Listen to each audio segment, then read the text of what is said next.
I just turned it on and power up the solar inverter charger, and I completed the wiring uh, for all the solar, the battery, and the AC output.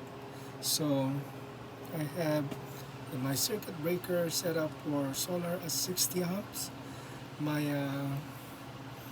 battery 100 amps, and 63 amps for my AC output.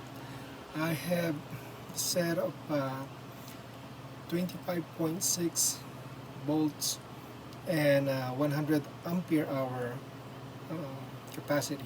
So here it is, and it's up and running, and I just completed all the wiring, including the wiring on the ground, and it goes all the way to my solar panel setup there. So now I have to clean up all the mess I did today, and that's it for now.